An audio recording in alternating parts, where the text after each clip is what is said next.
बिस्मिल्लाहिर्रहमानिर्रहीम। मैं हूं मोहम्मद इजाज और आप देख रहे हैं मेरा YouTube channel PPSC with Ijaz. Dear student, आज का हमारा टॉपिक जो है वो कॉन्स्टिट्यूशन ऑफ पाकिस्तान है।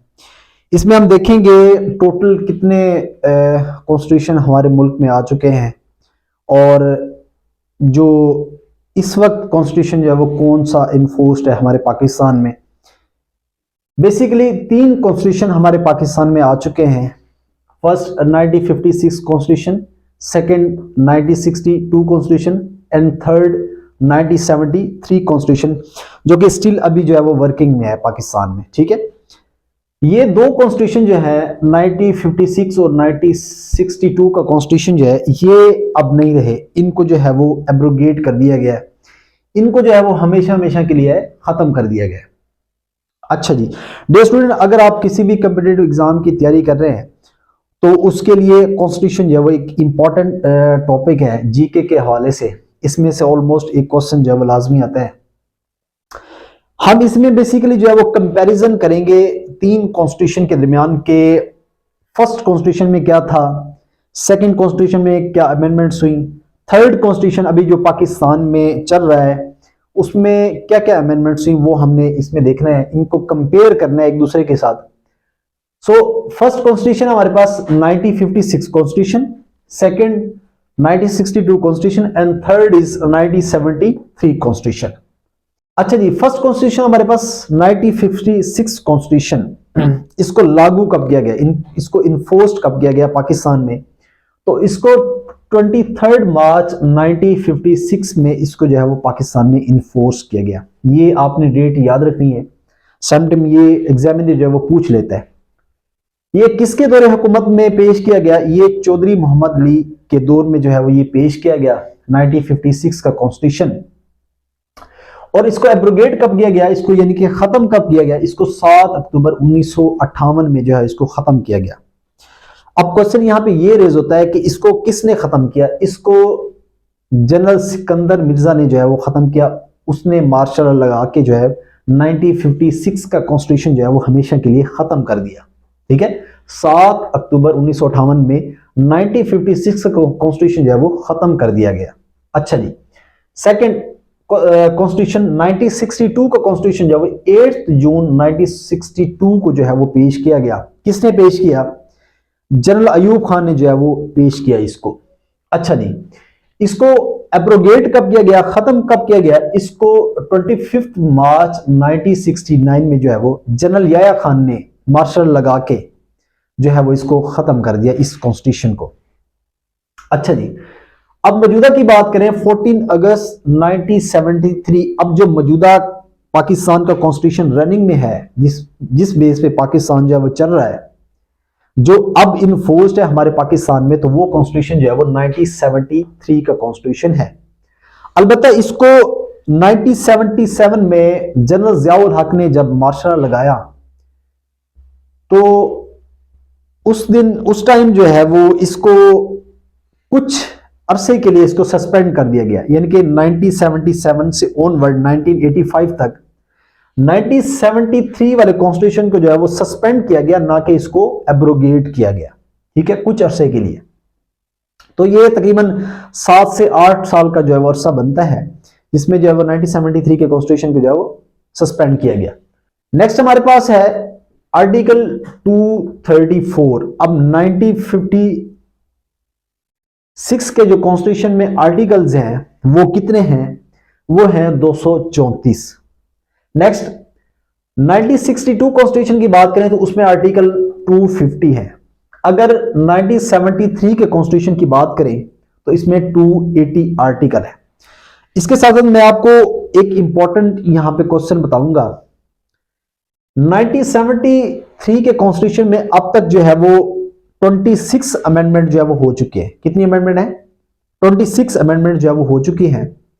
इसमें 25th अमेंडमेंट जो है वो रिलेटेड टू फाटा है। During the tenure of Imran Khan, FATA को जो है वो केपीके में मर्ज कर दिया गया 2018 में। और 26 जो अमेंडमेंट है वो रिलेटेड है सीट से रिलेटेड नेशनल असेंबली में।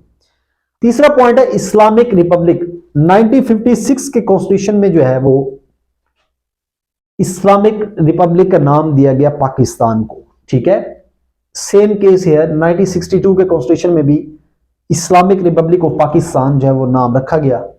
Same here Islamic Republic of Pakistan, there is no change. अच्छा जी, फोर्थ पॉइंट है रिटन कॉन्स्टिट्यूशन।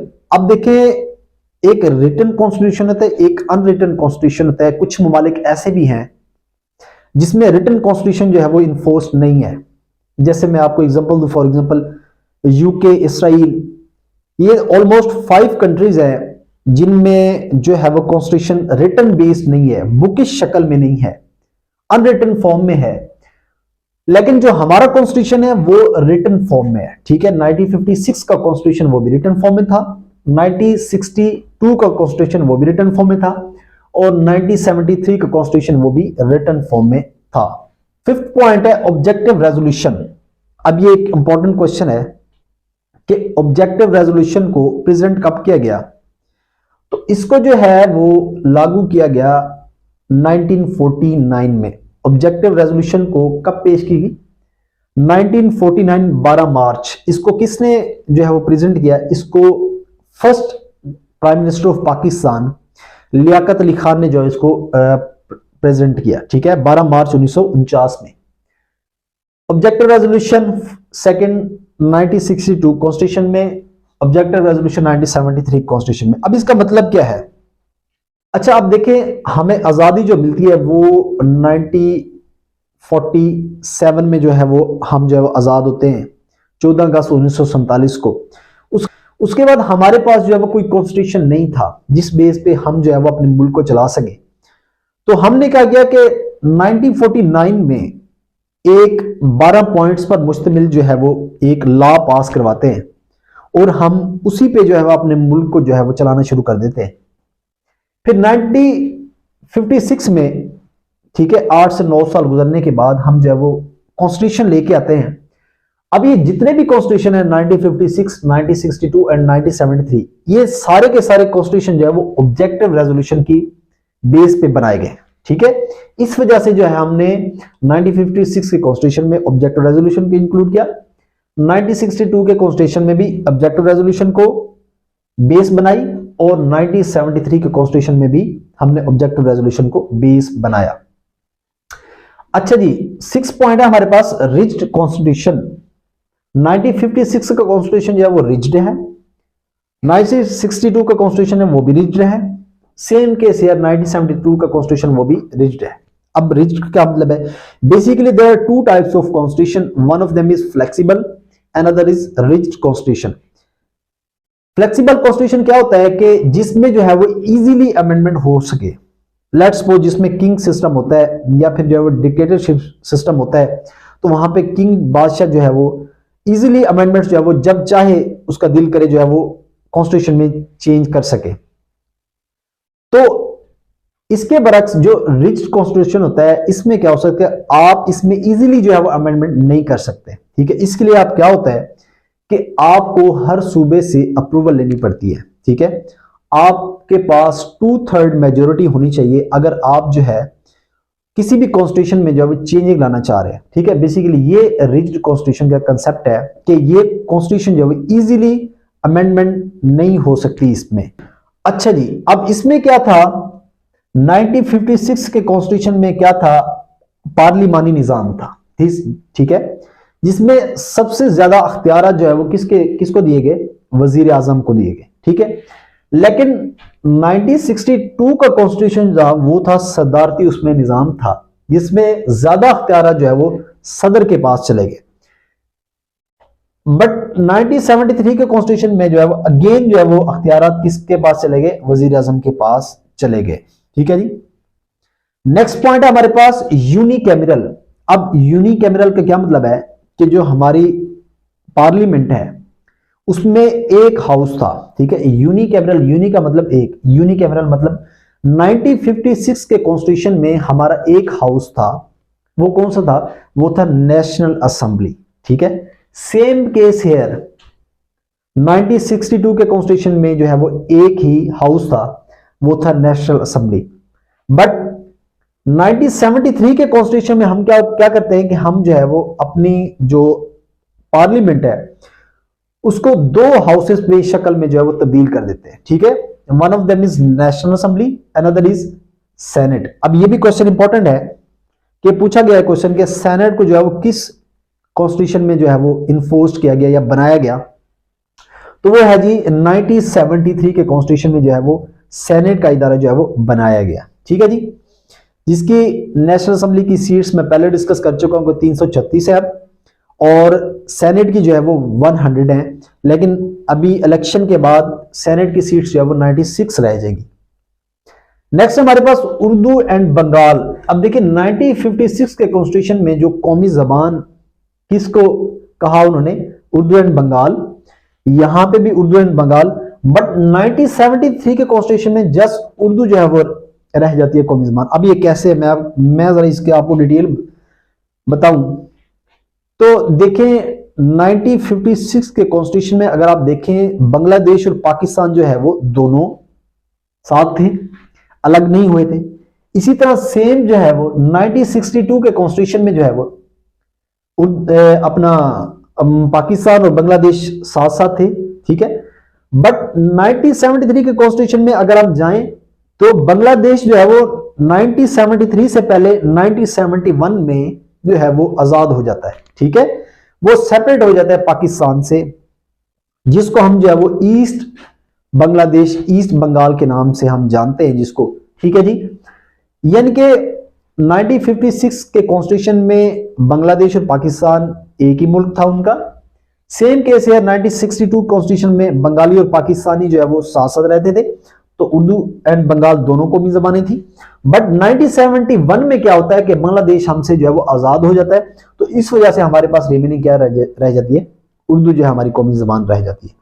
अच्छा जी, अब यहां पे एक और इंपॉर्टेंट क्वेश्चन है कि जो फर्स्ट मर्दमशुमारी हुई थी पाकिस्तान के अंदर वो 1951 में हुई थी।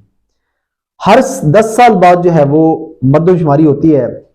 1951 में हुई, फिर 1961 में हुई, फिर 1971 में होनी थी, लेकिन 1971 में नहीं हुई। क्यों नहीं? क्योंकि उस टाइम जो है वो बांग्लादेश हमसे आजाद हो गया था, इस वजह से जो 1971 में मर्दमशुमारी नहीं हुई थी। अच्छा जी, लास्ट पॉइंट कि इसमें जो 1956 के कॉन्स्टिट्यूशन में जो सदर की एज रखी गई वो 40 ईयर रखी गई, ठीक है।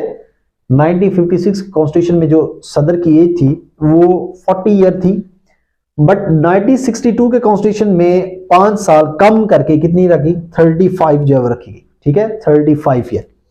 बट 1973 के कॉन्स्टिट्यूशन के मुताबिक इसकी एज में 10 साल की जो है वो इंक्रीजमेंट की गई, यानी कि उसमें इजाफा किया गया, 35 से 45 जो है इसकी एज होगी। अच्छा जी, अब एक और इंपॉर्टेंट क्वेश्चन है यहां पे कि हेड ऑफ स्टेट कौन होता है, कि हेड ऑफ गवर्नमेंट कौन होता है, ठीक है। दो क्वेश्चन है यहां पे, head of government and head of state. अगर हम हेड ऑफ स्टेट की बात करें तो वो सदर होता है, अगर हम हेड ऑफ गवर्नमेंट की बात करें तो वो कौन होता है, वो होता है हमारे पास जो है वो प्राइम मिनिस्टर ऑफ पाकिस्तान, ठीक है। ये आज का हमारा लेक्चर था। आई होप कि आपको जो है वो समझ आ गया होगा लेक्चर, और अगर आप हमारे चैनल पे नए हैं तो काइंडली सब्सक्राइब करें अगर वीडियो अच्छी लगी है। मिलते हैं नेक्स्ट वीडियो में। अल्लाह हाफिज।